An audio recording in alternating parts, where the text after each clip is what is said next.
Amigo, você que está lidando com isso diariamente, o que você observou que são um conjunto de hábitos de pessoas que têm suas emoções protegidas, cuidadas, cultivadas? Primeiro hábito. Primeiro hábito é um hábito interessante, Edu, porque uma pesquisa recente da Universidade de Exeter, do Reino Unido, né, da Inglaterra, mediu quais práticas que traziam mais saúde mental para as pessoas. E aí eles chegaram à seguinte conclusão: as práticas na natureza são as que mais produzem saúde mental para as pessoas. E aí, o que eles começaram a observar? Eles observaram a qualidade mental das pessoas e foram vendo o que aquelas pessoas faziam, onde elas viviam, como é que elas viviam.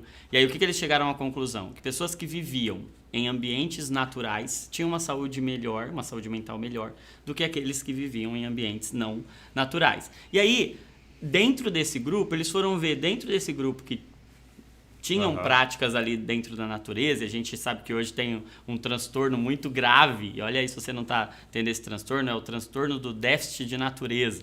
E aí eles viram que as pessoas que tinham contato com a natureza, tinha um grupo que tinha saúde mental melhor ainda. Ok, então dentro das práticas da natureza tem uma... Exato, tem uma que é melhor, que funciona melhor ainda. E essa prática é a prática de passarinhar. O que é o passarinhar? É observar os pássaros, ficar atento ao seu canto, ao som do seu canto, ao movimento dele de uma árvore para outra. E aí, olha que interessante, eles perceberam que quem tem a rotina de passarinhar... De ficar lá observando pássaros. Exato. Observar pássaro. Olhar pássaros. Isso reduz a ansiedade, isso reduz os pensamentos ansiosos, reduz a velocidade dos pensamentos, faz com que as pessoas sejam menos ansiosas e menos depressivas. E aí o que a gente vê? Que isso foi descoberto agora em 2017. Algo novíssimo. Algo novíssimo. Passarinhar faz bem para sua saúde mental. Tá no hype passarinhar. E aí a gente vê, Mateus capítulo 6, Jesus dizendo: por que vocês estão preocupados? Por que vocês estão ansiosos? Por que vocês estão ansiosos? Observem os pássaros. Uau! Passarinho. Então, a gente olha para a Bíblia como é um conjunto de regras religiosas. Não, e alguns falam, como é que esse livro de 2000 anos atrás, de que maneira, ou até mais, né, no Antigo Testamento, como é que ele toca a nossa realidade de 2021, né? Exato. Então, o primeiro hábito aí que a gente pode ter é práticas na natureza. Legal. E, sobretudo, observar a criação, observar o que Deus fez. E se a gente observar ainda com a lente cristã, com a lente bíblica, cara, isso é fantástico, isso é muito poderoso. E aí fica o desafio para você, de você incluir na sua vida o hábito de ouvir o som dos pássaros, de observar o movimento da natureza, o movimento da criação. Deus se revela na criação. Então você que estava esperando aí que a gente ia falar para você acordar às 5 horas da manhã, entrar numa banheira de gelo, primeiro, observar os pássaros. Segundo hábito, vamos lá. Segundo hábito é organizar. É mesmo. Já tem uma série de estudos mostrando que um nível de organização saudável, que é isso? Um nível de planejamento.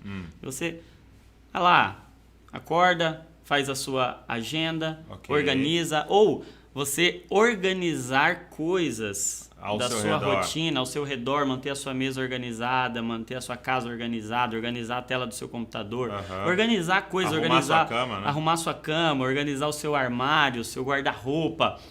Essas atitudes de organização, elas fazem o seu cérebro entrar num modo de organização, elas reduzem os níveis de cortisol, reduzem os níveis de noradrenalina, da noradrenalina da ansiedade. E aí elas vão fazer com que você entre num estado de relaxamento, e aí funciona com aquela organização de fora para dentro, sabe? E aí é interessante porque tem um limite saudável para isso, porque você pode, como tudo que Deus dá, se você entrar num caminho de excesso, vai ser patológico. Porque alguém que tem um perfeccionismo, né? Exato. Saiu do lugar, aquilo gera ansiedade nele. Exato. Então, como uma forma saudável, você organizar, e uma vez por dia você organiza, você não fica organizando o tempo todo. Agora, tem uma coisa interessante. Quando a gente vê Jesus contando a parábola da dracma perdida, o que ele está falando? De algo que se perdeu dentro. Se perdeu algo dentro, o que você vai fazer? Perdeu uma dracma dentro da sua casa. Aí o que Jesus conta lá? Qual é a orientação? Ó, vai lá, acende a luz, acende a candeia e organiza. Organiza fora, que você vai achar. Faxina. Uma organização te faz encontrar coisas dentro de você que você havia perdido. Uau. Então, quando você está se sentindo perdido emocionalmente, a organização te ajuda. E aí a gente entra numa questão importante também, que é a priorização. Toda vez que você vai fazer uma organização, você vai colocar ordem. E o que é colocar ordem? É colocar as primeiras coisas no primeiro lugar. E aí, quem você lembra dizendo?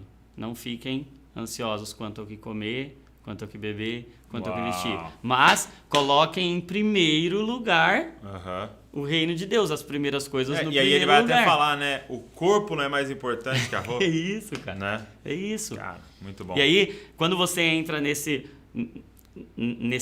ambiente de priorizar o mais importante, você organiza, você coloca ordem. A sua mente trabalha na lógica da ordem. E aí acontece algo muito poderoso, porque a gente cansa muito e a gente sobrecarrega a nossa mente porque a gente vive correndo atrás de consequência.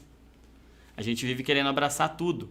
A gente não foi feito para abraçar tudo. A gente foi feito para focar no principal. E o secundário é consequência. Ok. E a gente cansa porque a gente corre atrás de consequência. Muito bom.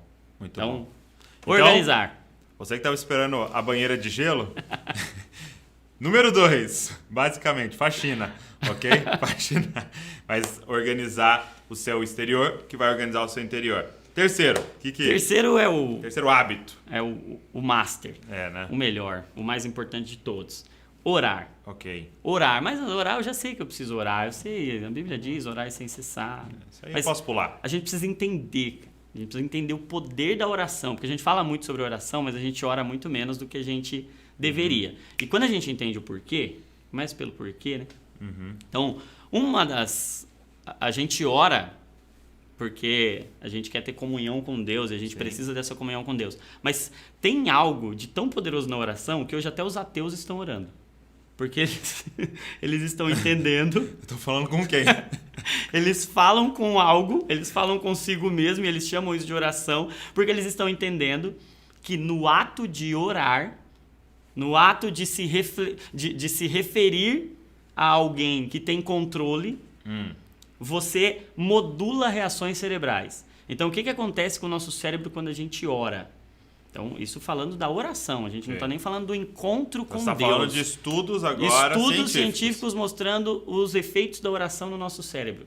O que a oração faz no nosso cérebro? A oração tem o poder de ativar o nosso sistema nervoso parasimpático, que é o nosso sistema que para, que congela, que freia as nossas emoções. Então, só de ativar o sistema nervoso parasimpático, a gente já tem uma desaceleração. Então, desacelerou. A oração ela tem um poder de diminuir os níveis de cortisol, que é o hormônio do estresse, mais do que pela metade.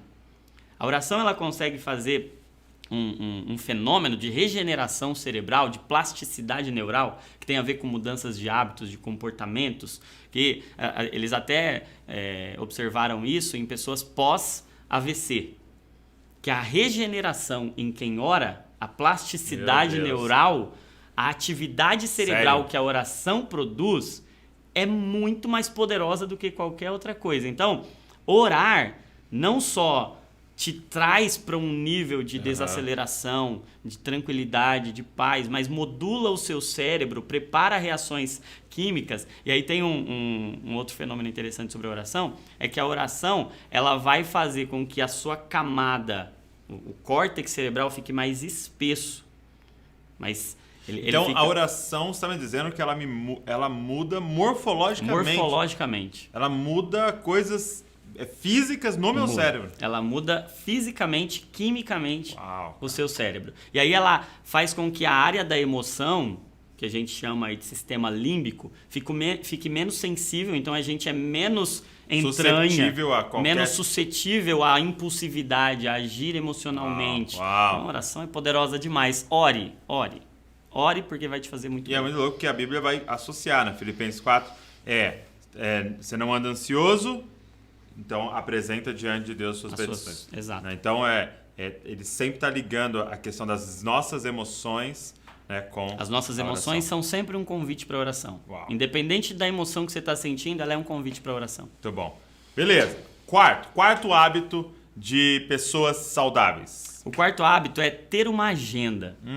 E aí, essa agenda tem também a ver com aquilo que a gente estava falando de planejamento. Agora, o que a gente já sabe, toda vez que você agenda algo e você cumpre aquilo, você faz aquilo, O check, né? o check. O check, ele tem um poder de liberar dopamina no Cara, nosso cérebro. é maravilhoso dar o Muito check. louco. Então, é parecido com o que um fumante experimenta quando ele fuma um cigarro. Ele ativa É essa mesmo. mesma via dopaminérgica de prazer, de recompensa. Então você tem uma recompensa. E por que Deus nos deu essa via dopaminérgica? Foi para fumar? Foi para o cara entrar numa dependência? Não, Deus deu justamente para a gente criar um planejamento e a gente checar. Porque a gente nasceu para dar fruto, né? Exato. A gente nasceu... É muito o quê? Quando a gente entra na questão do trabalho, né? A gente nasceu para trabalhar. É isso. Tanto que alguém que não trabalha, não está trabalhando, ela começa a adoecer. Porque a gente nasceu para trazer algo relevante para quem está ao nosso redor, para nossa... Exato. Isso é muito E louco. aí entra a questão, a gente sempre fica nessa, mas fé e obras. E aí Tiago vai dizer que a fé sem obras é morta. O que é essa obra? Se você não está... É checar, cara.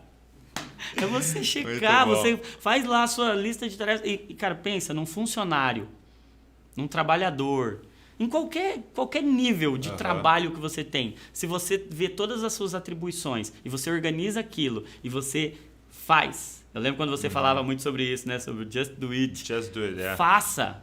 Simplesmente faça. Mesmo que você não tenha vontade, mas faça, porque ao fazer você libera a dopamina e a dopamina vai gerar vontade em você. Uau, entendi. Entendeu? Muito bom. Uma dica que eu dou pra galera é no dia anterior, à noite, até eu e a Val estávamos pegando essa prática de domingo, parar no Sim, domingo, já faz a semana. antes de dormir, isso, e organizar a semana e olhando cada dia. E a gente usa um aplicativo, chama Todoist, né? De agenda e tal, e ali você Eu uso checa, também. cara, Depois da live com a Val, você eu comecei instalou? a usar, é fantástico. Muito bom. Beleza, então ter uma agenda. Quinto hábito das pessoas saudáveis. Quinto, fenomenal. É um melhor que o outro. É ler. Ler. Ler e... claro que não é qualquer tipo de leitura, né? Mas a leitura, ela tem um poder de fazer você experimentar uma sensação mental Uau. e uma reação mental parecida com... Por exemplo, você está lendo uma história. Tá. A reação mental que acontece em quem está lendo a história é muito parecida à reação de quem vive a história. Ok, então o que aquele personagem estava vivendo, Exato. Você experimenta. Você experimenta. Então, isso em dados de ressonância magnética funcional, a ativação de áreas cerebrais em quem está lendo é muito parecida com quem está vivendo. E aí você olha que é muito louco. Quem está lendo qualquer livro experimenta isso. Você experimenta como se você estivesse dentro daquela história. Imagina ler a Bíblia. Imagina ler os 4 evangelhos. Imagina ler os 4 evangelhos. Você tem a experiência de estar entrando no céu. De estar Ler entrando Apocalipse. no Santo dos Santos, cara.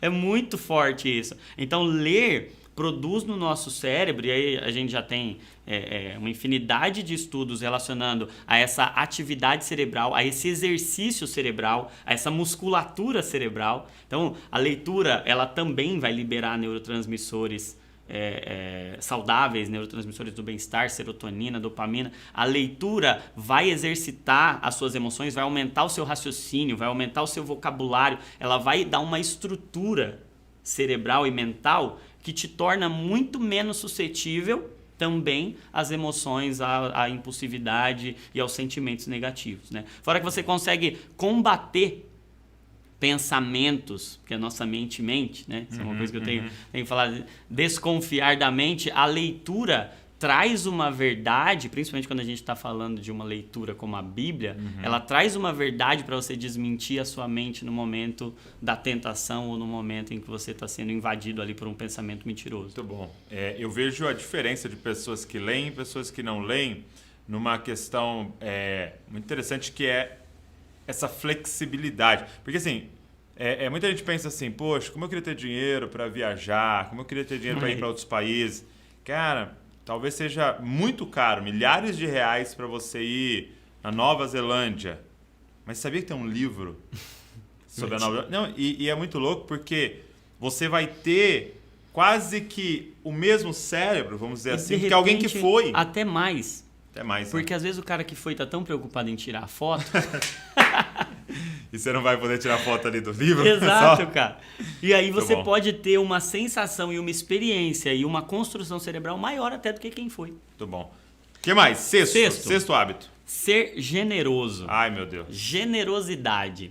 A gente já sabe que cada vez que você faz um ato generoso, que você faz algo sem pensar em receber de volta. Verdadeira generosidade. Verdadeira generosidade é o que a gente chama de ação de graça. Né? Uma atitude de graça. É uma ação que você não quer receber nada em troca. Cada vez que você faz isso, você libera ocitocina no cérebro. O que é a ocitocina? A ocitocina é o neurotransmissor que a mãe libera quando ela está amamentando. Uau. Então, é o neurotransmissor que está mais relacionado à proximidade, à comunhão. E aquilo gera um bem-estar. Você pergunta para... É o mesmo neurotransmissor que é liberado para o útero na hora do parto para ele gerar. Por que a mãe experimenta? Claro, é uma dor imensa, mas é o maior prazer da vida de uma mãe, aquele momento onde ela vê. Sim. Onde ela tem a luz. Porque de ela está inundada. Ela está inundada de ocitocina. Uau. Cada vez que a gente é generoso, a gente está gerando alguém. E a gente está sendo gerado. Cada vez que a gente é generoso. Presta atenção no nome. Generoso. A generosidade gera. E aí, cada vez que a gente é generoso, a gente produz ocitocina. E essa ocitocina, a gente acaba sendo mais beneficiado até do que quem está sendo abençoado com a nossa... Por isso que a gente vai ver na Bíblia Deus o tempo todo oferecendo. Oferecendo. Porque a mentalidade de Cristo é essa. A mentalidade de Cristo é: seja generoso, isso não te faz menos feliz. Isso não te deixa com menos. Cada vez que você é generoso, você fica com mais. Uau. Por isso que ele associa o estar entregando a vida com a minha alegria será completa. É isso. Mas você está apanhando. Mas você está cuspindo na sua cara. A minha alegria é completa nisso. Cara, É essa isso. generosidade não só financeiramente, mas eu acho que tem algo assim, que é mais valioso que dinheiro, que é o seu tempo. Por Exato. exemplo. Ser generoso com o seu tempo. Muito bom. E por último, sétimo hábito. Esse aqui é demais. É desfrutar. Que Desfrutar é o que eu sentido? estou dizendo de desfrutar. Estou sentindo de sentir o gosto. Desfrutar é você pegar uma fruta e desfruta aquilo. E se alimenta daquilo e sente o gosto daquilo. E aí tem uma frase muito interessante, que é: quem desfruta não se frustra. A gente se frustra muito porque a gente desfruta pouco. E aí, olha que interessante, né? Isso já tem uma infinidade de estudos também mostrando como a nossa mente está superficial. A gente está inundado de informações, mas muitas delas, a grande maioria delas, superficial, a gente não sabe o que fazer com aquele monte de informação. E aí fica ocupando toda a nossa camada cortical ali do cérebro e nada penetra na profundidade. O que é penetrar na profundidade? É desfrutar. É você sentir o gosto. É mais ou menos com você... Hoje a gente está numa época que tudo passa assim, muito rápido. Então a gente põe tudo na ponta da língua, mas a gente não mastiga nada. Entendi. Sabe? A gente não desfruta. E aí a gente não sente o gosto. E aí qual é uma das grandes características do nosso tempo? As pessoas experimentarem a sensação de desgosto. Cara, tô desgostoso. Tô com desgosto. Tô frustrado. Tô triste. E aí a gente tá muito frustrado porque a gente está desfrutando pouco. E quando Deus nos colocou lá no jardim, em Adão, e aí o que ele disse? A gente já fala assim: Deus disse que não era para comer da árvore do conhecimento do bem e do mal. Mas não foi isso que Deus disse primeiro. Só que aquilo era 1%. Aquilo não era nenhum, cara. Deus disse: coma livremente de todas. Desfrute. Desfrute de tudo. E aí por que a gente adoece? Porque a gente tem desfrutado muito pouco. Porque a gente está inundado de coisas. É como se a gente estivesse numa loja cheia, mas a gente não consegue comer nada, porque a gente fica o tempo todo olhando assim: não sei o que eu faço. E aí tem eu estava vendo uma pesquisa interessante que fala sobre a percepção do tempo. E aí estava dizendo que Hoje nós temos uma longevidade, a gente tem uma expectativa de vida muito maior do que 20, Tem 30 gente anos que atrás. chega a viver 90 anos. Exato. Mas a percepção de vida, o quanto você acreditava ter vivido ou o quanto você levava da vida 30 anos atrás era maior do que hoje. Então a gente vive 90, mas a sensação é de que passou tão rápido que a gente viveu 30.